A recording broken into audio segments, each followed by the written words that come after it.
Hola mis queridos amigos, nuevamente con ustedes su doctor Tigre que ronca en esta negra noche neoliberal latinoamericana, sudamericana y ecuatoriana. Un viejo que dice que sabe más por viejo que por diablo leído y escribido, como se dice, ¿no? Hoy vamos a analizar lo que significa para Ecuador su ejército, luego de ver el comportamiento de los ejércitos de Bolivia, Perú y Chile en las manifestaciones y protestas que se viven en el Ecuador, y luego de que viéramos cómo del ejército brasileño ha emergido un presidente, Bolsonaro, que es un neofascista. Lo que nos ponemos a considerar, primero señalaremos que el ejército ecuatoriano, que desde la vida republicana desgraciadamente no cosecha victorias reales en ningún enfrentamiento, ni ha sido una garantía para la integridad territorial del país, pues hemos perdido territorio porque si bien no hemos sido derrotados en muchos casos como en la guerra de Cenepa, nos han derrotado diplomáticamente, pero en todos los enfrentamientos hemos sido derrotados. Por tanto, que el ejército ecuatoriano garantice la integridad territorial del Ecuador no es una verdad. Por el contrario,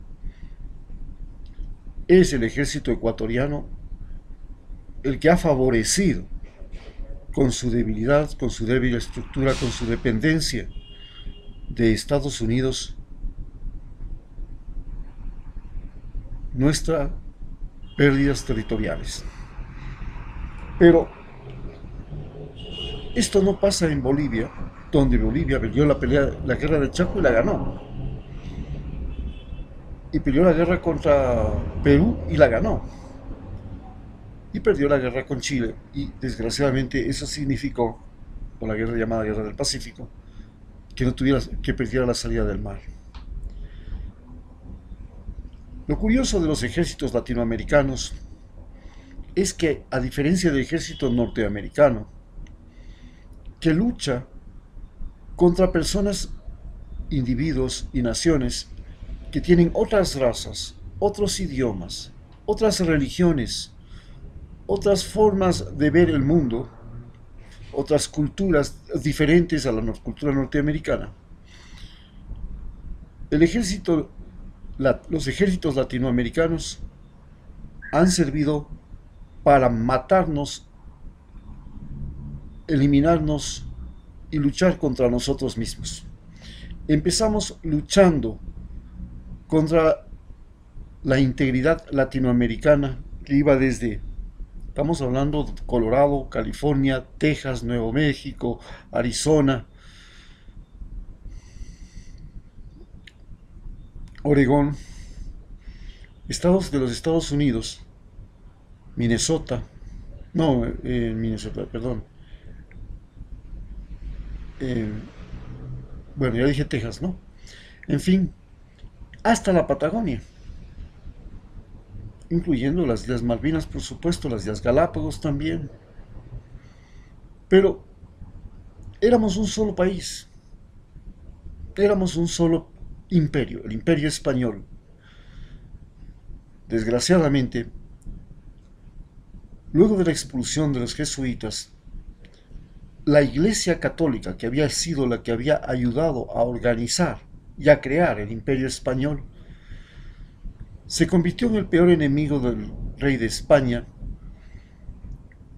y, como había tenido en cada uno de los estados, en cada uno de los virreinatos, capitanías generales y reales audiencias, universidades, escuelas y colegios, en ellas comenzó a formar élites, y estas élites después fueron las que lucharon para separarnos y convertir a cada uno de estos territorios, de estas reales audiencias, capitanías, en haciendas personales de familias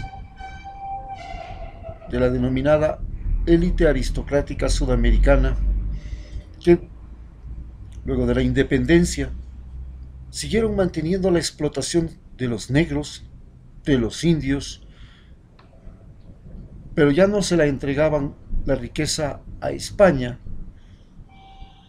sino que ellos comenzaron a guardarse esa riqueza para sí. A partir de ese momento, en cada país se fueron creando ejércitos, y estos ejércitos no eran para proteger al pueblo, eran para proteger las haciendas, las riquezas, las minas, los territorios de estas castas latinoamericanas, de estas familias latinoamericanas. Cuando llega el siglo XX, Estados Unidos aprovecha este regionalismo, esta división territorial, esta división, esta confrontación entre los países latinoamericanos para crear un mercado para sus armas, para entrenar a sus oficiales en nuevas formas de guerra, a los oficiales de estos países, en lo que es la guerra industrial. Y abre una academia que es la Academia de las Américas, donde forma a estos militares. Y finalmente termina apropiándose de los ejércitos de cada uno de estos países. ¿Y qué ventaja tenía apropiarse de estos ejércitos? Que él no tenía que pagar por un ejército, sino que los habitantes de cada uno de nuestros países latinoamericanos pagábamos por los soldados, los oficiales, el entrenamiento, el equipamiento, la alimentación, las jubilaciones de estos soldados, y a Estados Unidos no le costaba nada. Y cuando las empresas transnacionales, los gobiernos, no cooperaban, cuando los países no cooperaban con empresas transnacionales, con Estados Unidos en sus afanes de guerra, por ejemplo, todos los países latinoamericanos tuvimos que cooperar con Estados Unidos para que pudiera entrar en la Segunda Guerra Mundial. Cooperamos con materias primas y otros con soldados. También cooperamos con Estados Unidos para que entrara en la guerra de Vietnam. Entonces, Estados Unidos comenzó a utilizar los ejércitos, y los sigue utilizando, como el mecanismo de control de los países sin que le cueste nada. ¿Cuánto nos cuesta a nosotros el ejército ecuatoriano que tenemos? El ejército ecuatoriano que tenemos nos cuesta 1.400 millones de dólares. En cifras exactas, 1.394, no lo publico yo. Publicación del diario El Comercio, por si acaso. Nos cuesta 1.400 millones de dólares. Y de esos 1.400 millones de dólares, solo para darle de comer, de vestir y pagar jubilaciones, servicios médicos y demás cositas y detalles que hacen que los militares sean la clase privilegiada del Ecuador, gastamos ni más ni menos que 1.134.7 millones de dólares. Esto es preocupante porque si esos 1.400 millones de dólares los utilizáramos no de mantener un ejército que ayudó a que Lenín Moreno sea un dictador en Ecuador, como el ejército ecuatoriano ayudó a que Lenín Moreno sea un dictador en Ecuador. Primero lo hizo aportando con un ex miembro del Ejército Nacional, el coronel Luis Hernández, como miembro del Consejo Interino de Participación Ciudadana y Control Social.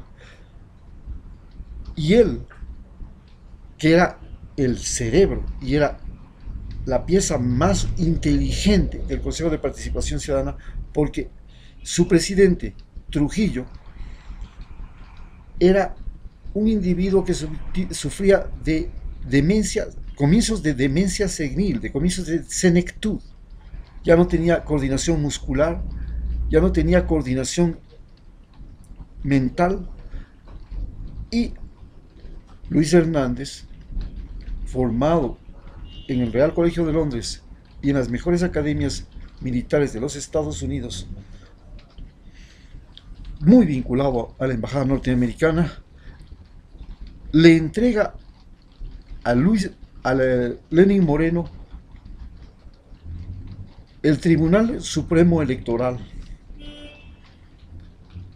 todas las Cortes de Justicia,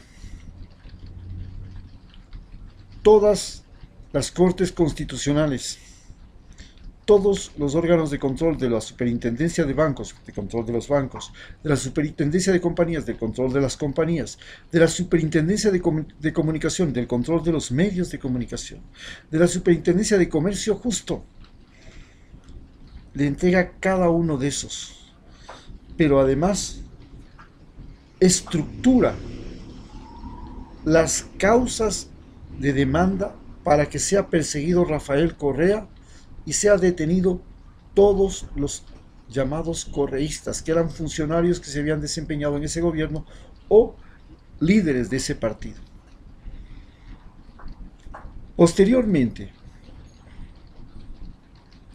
el ejército ecuatoriano pasa a ser manejado directamente por Estados Unidos mediante un acuerdo de la lucha contra la guerra del narcotráfico, que le permite a Estados Unidos enviar cada 15 días oficiales del ejército norteamericano a supervisar las operaciones del ejército ecuatoriano en la frontera norte, con el pretexto de controlar el narcotráfico, pero al mismo tiempo de controlar al grupo subversivo FARC, es decir, continuación del denominado Plan Colombia, que empezó en el año 2000 George Bush, del cual no salimos en la época de Rafael Correa. Y durante 10 años, Rafael Correa sacó al ejército de esta tutela del ejército norteamericano, y llega Lenín Moreno, no solamente que le entrega el ejército ecuatoriano, estamos hablando del ejército y la policía, son 70.000 hombres, sino que además le entrega una base militar en Manta y una base militar en Galápagos. Es así como en este momento somos una colonia norteamericana, porque al igual que el Imperio Español, que tenía el ejército español con soldados ecuatorianos, en ese momento soldados de la Real Audiencia, y soldados a las órdenes de oficiales del ejército español, y ese era el mecanismo de sumisión mediante el cual nosotros éramos parte del Imperio Español. Hoy tenemos soldados nacidos en el Ecuador, pero formados y entrenados en Estados Unidos o en academias de países occidentales, y que responden inmediatamente a órdenes del Pentágono. Esto fue lo que no supo manejar correctamente Evo Morales, y lo que le dio el golpe de Estado del cual hoy es víctima. Este mismo procedimiento es el que tiene el ejército de Perú, un ejército sometido directamente a los Estados Unidos, y el ejército de Chile, que es otro ejército sometido a Estados Unidos, y sin embargo el ejército chileno se considera el enemigo del ejército peruano, y el ejército peruano se considera el enemigo del ejército chileno, y el ejército boliviano el enemigo del ejército chileno, y del ejército peruano a la vez, y enemigo también del ejército paraguayo, y enemigo del ejército brasileño. Esto es lo que les quiero hacer ver, y por eso necesariamente una nueva constitución en el Ecuador tiene que plantear el fin del ejército y su reemplazo por una policía que no pueda ser un estado paralelo, que no pueda tener más poder que el poder de las personas. En Estados Unidos, los habitantes de los Estados Unidos tienen derecho a tener armas, y eso hace que el Estado norteamericano, el ejército norteamericano, le tenga miedo a su propia población, porque la población es armada. Y las Fuerzas Armadas de los Estados Unidos difícilmente podrían vencerle a la propia población armada, porque la propia población armada además dispone de la casa, el barrio, la estructura social, el dominio geográfico que le permite combatirle a un ejército como el ejército norteamericano. La propia población. En el caso de Ecuador, no.